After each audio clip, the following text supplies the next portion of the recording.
அஸ்ஸலாமு அலைக்கும் வரஹ்மத்துல்லாஹி வபரகாத்துஹு. இன்றைய நமது தலைப்பு நோன்பு. நோன்பு என்பது இஸ்லாமின் முக்கியமான தூண்களில் ஒன்று. பலர் நோன்பை வெறும் பசிக்காமல் இருப்பது, தண்ணீர் குடிக்காமல் இருப்பது என்று நினைக்கிறோம். ஆனால் உண்மையில் நோன்பு அதைவிட மிக ஆழமான ஒரு இபாதத். நோன்பு என்றால் என்ன? நோன்பு என்றால் சுபஹ் நேரத்திலிருந்து மக்ரிப் நேரம் வரை உணவு, பானம் மட்டுமல்லாமல் கெட்ட சொற்கள், கெட்ட செயல்கள், தவறான எண்ணங்கள் இவையெல்லாம் தவிர்த்து அல்லாஹ்வுக்காக பொறுமையுடன் இருக்கிற ஒரு இபாதத்தாகும். நோன்பு என்பது உடலுக்கான பயிற்சி அல்ல, மனதுக்கான தூய்மை. நோன்பின் கட்டளைகள்.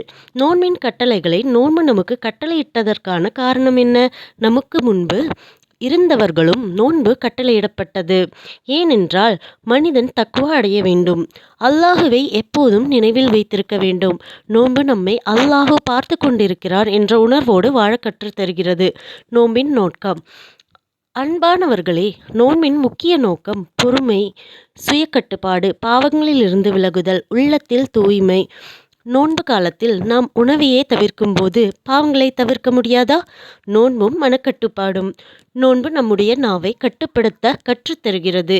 பொய் பேசாமல் இருப்பது, பிறரை இகழாமல் இருப்பது, கோபப்படாமல் இருப்பது, வம்பு பேசாமல் இருப்பது. பலர் பசி தாங்க முடியும், ஆனால் கோபத்தை தாங்க முடியாது. உண்மையான நோன்பு நாவையும் கண்களையும் மனதையும் கட்டுப்படுத்தும். நோன்பும் ஏழைகளின் உணர்வு.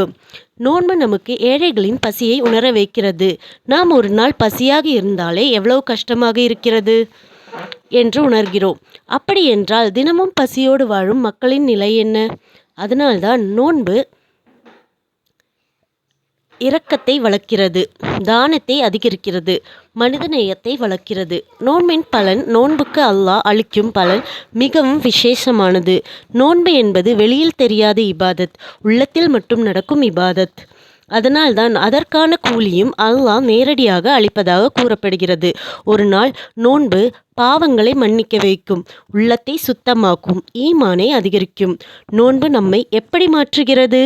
நோன்பு நம்மை அமைதியாக இருக்க வைக்கிறது, அடக்கமாக்குகிறது, தாழ்மையாக இருக்க வைக்கிறது, அல்லாஹுவை அதிகம் நினைக்க வைக்கிறது. நோன்பு காலத்தில் நாம் அதிகமாக துவா செய்கிறோம், அதிகமாக குர்ஆன் படிக்கிறோம், அதிகமாக அல்லாஹுவை நினைக்கிறோம். இதுதான் நோன்பின் அழகு. தவறான நோன்பு என்ன?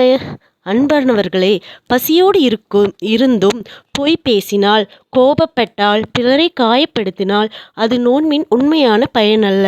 நோன்பு என்பது உடலை மட்டுமல்ல, உள்ளத்தையும் சுத்தம் செய்ய வேண்டும். ரமலான் மாதம் என்பது மன்னிப்பின் மாதம், கருணையின் மாதம், விடுதலையின் மாதம். இந்த மாதத்தில் பிடிக்கும் நோன்பு நம்முடைய வாழ்க்கையை மாற்றக்கூடிய சக்தி கொண்டது. ஒரு ரமலான் நம்மை நல்ல மனிதராக மாற்றினால் அதுதான் வெற்றியான நோன்பு. அன்பான சகோதர சகோதரிகளே, நோன்பை பழக்கமாக அல்ல, கட்டாயமாக அல்ல, ஈமானுடன், நியத்துடன், புரிதலுடன் கடைபிடிப்போம். அல்லாஹ் நம்முடைய நோன்புகளை ஏற்றுக்கொண்டு நம்மை நல்லவர்களாக்குவானாக. ஆமீன். இந்த வீடியோ உங்களுக்கு பயனுள்ளதாக இருந்தால் நமது சேனலை லைக் செய்யுங்கள், ஷேர் செய்யுங்கள், சப்ஸ்கிரைப் பண்ணுங்கள். அஸ்ஸலாமு அலைக்கும் வரஹ்மத்துல்லாஹி வபரகாத்துஹு.